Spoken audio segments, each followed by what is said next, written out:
नमस्कार, आप देख रहे हैं HKS न्यूज और मैं हूं आपके साथ सीमा नामदेव। बढ़ते हैं देश प्रदेश की तमाम खबरों की ओर। खटीमा में ग्राम प्रधान संघ ने अपनी 12 सूत्री मांगों को लेकर ब्लॉक सभागार में बैठक की। साथ ही मुख्यमंत्री से मुलाकात कर अपनी समस्याओं के बारे में अवगत कराने के लिए भी कहा। वहीं प्रधान संघ के प्रदेश अध्यक्ष भास्कर सिंह का कहना है कि प्रधानों की बजट को बढ़ाया जाए, साथ ही मानदेय भी बढ़ाया जाए और वर्ग 4 व स्टॉम विक्रय वाली भूमि पर भी इंदिरा आवास व अन्य योजनाएं पहले की भांति ही संचालन हो सके और प्रधानों का मानदेय बढ़ाया जाए और पेंशन की सुविधा भी प्रधानों को उपलब्ध कराई जाए। इन मांगों को लेकर प्रधान संघ ने ब्लॉक सभागार में बैठक कर योजना बनाई। संगठन विगत 2 वर्षों से लगातार अपनी 12 सूत्रीय मांगों को लेकर प्रयासरत है, जिसमें हमारे द्वारा जो 73वें संविधान संशोधन के 29 विषय जो ग्राम पंचायतों को हस्तांतरित किए जाने थे, उत्तराखंड सरकार लगातार उन विषयों को ग्राम पंचायतों को हस्तांतरित नहीं कर रही है, जिस कारण से 29 विषयों के विभाग के अधिकारियों द्वारा लगातार पंचायतों के साथ बैठकर सामंजस्य नहीं बिठाया जा रहा है, जिससे ग्राम पंचायतों को काफ़ी समस्याएं हो रही है और उनका अधिकारी वर्ग कोई भी किसी भी ग्राम प्रधान सुनने को तैयार नहीं है। विगत हम 2 वर्ष से अपने 73वें संविधान संशोधन के 29 विषय ग्राम पंचायतों को हस्तांतरित करने संबंधित हमारे अभी प्रधानमंत्री आवास योजना का जो लाभ है वो ग्रामीण जनता को नहीं मिल पा रहा है। इन्होंने नई गाइडलाइन जारी कर दी कि जिसके पास वर्ग 1 100 की खत्म नहीं होगी, केवल उसी को आवास दिलाया जाएगा। तो हमारी दूसरी सबसे बड़ी मांग ये है कि जिस प्रकार से पूर्व में पटवारी द्वारा चौहद्दी निर्धारित कर गरीब जनता को मकान दे दिए जाते थे, उसी तर्ज पर मकान गरीब जनता को उपलब्ध कराए जाएँ। तीसरा जो हमारा प्रधानों का मानदेय से संबंधित है, हमारे को 1500 रुपये का सबसे न्यूनतम मानदेय जो ग्राम प्रधानों को दिया जा रहा है। हमारी ये मांग है कि उस जो हमारा मानदेय है उसको बढ़ाया जाए। साथ ही जो हमारे प्रधानगण हैं उनको पेंशन की सुविधा, क्योंकि जितने भी जनप्रतिनिधि हैं सबको निर्वाचित होने के बाद पेंशन की व्यवस्था की गई है, लेकिन ग्राम प्रधान को आज दिन तक कोई पेंशन नहीं दी जाती है। तो हमारी तीसरी सबसे बड़ी मांग है कि ग्राम प्रधानों का मानदेय बढ़ाया जाए और साथ साथ उनको 5 साल बाद उनको पेंशन का प्रावधान भी किया। मुर्गा अपनी जान से गया और खाने वाले को स्वाद न आया, ये कहावत अक्सर आप लोगों ने सुनी ही होगी, लेकिन इसका हकीकत में मतलब क्या होता है ये हम आज आपको बताएंगे, जिसके लिए आपको हमारी ये रिपोर्ट देखनी पड़ेगी।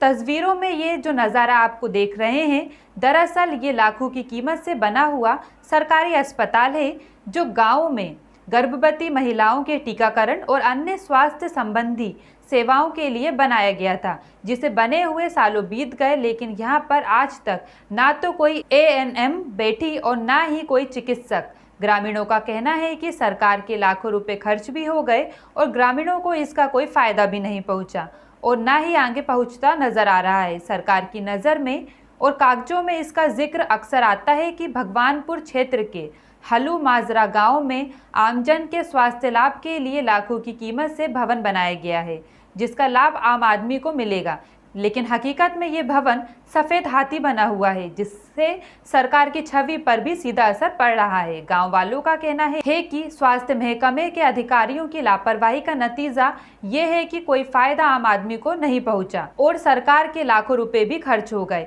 इस पूरे मामले से जब हमने स्वास्थ्य महकमे के अधिकारियों से बातचीत की तो उन्होंने बड़े ही होशियारी के साथ कहा कि उस भवन में रास्ता नहीं है, इसीलिए वहाँ कोई ANM नहीं बैठ पा रही। अब आप लोगों को समझ में आया होगा कि हमने जो कहावत कही थी उसका असल ज़िंदगी में क्या मतलब होता है। और ख़ास बात यह है कि जैसा कि डॉक्टर विक्रांत सिरोही साहब ने बताया कि भवन पर जाने के लिए रास्ता नहीं है, तो जनाब ऐसी जगह सरकार के लाखों रुपए बर्बाद क्यों किए गए जहां रास्ता तक नहीं, आमजन को इसका फ़ायदा नहीं मिल रहा। अगर शुरू में ही सरकार के लाखों खर्च होने से पहले छानबीन कर ली होती तो आमजन को आज परेशानी ना उठानी पड़ती। मेरे हिसाब से बात गलत है, क्योंकि वहाँ पर हमारी एक ANM भी कार्यरत है जो श्रीमती सारिका जी हैं और बहुत अच्छा कार्य भी करती हैं, और उनके साथ में वहाँ पर आंगनवाड़ियों का भी सहयोग है और हमारे विभाग द्वारा जो आशाएं नियुक्त की जाती हैं वो भी वहाँ कार्यरत है। मैं भी आपको यहाँ अवगत कराना चाहूँगा कि हमारे यहाँ जनवरी 2021 से विशेष टीकाकरण अभियान जो कोविड-19 के उसमें चल रहा है वो आज भी लगातार हमारे यहाँ 28 जगह पर चल रहा है, तो उसमें उनकी ड्यूटीज़ इधर से उधर लगती रहती हैं। जिस ठीक कह रहे हैं कि हो सकता है आज बंद हो, वो हो सकता है इसी वजह से बंद। ऐसा कुछ जो आपने अभी मुझे तस्वीरें दिखाई, अगर ऐसा कुछ है तो मैं उसके ऊपर मैं खुद उसको जाकर देख लूँगा या एक कमेटी बनाकर उस पर मैं व्यवस्था करता हूँ। आज तक लगती है और ये क्या नाम है, वहाँ पर रास्ता भी नहीं है जाने के लिए, और हमने खुलते हुए देखा। 5-6 साल हो गए तो बने हुए, इतना साल हो गया। डॉक्टर कोई नहीं है यहाँ, कोई सुविधा नहीं है उसकी, यही पानी में है। फिलहाल के लिए इतना ही। खबरों का सिलसिला जारी है, आप बने रहिए HKS न्यूज़ के साथ। नमस्कार।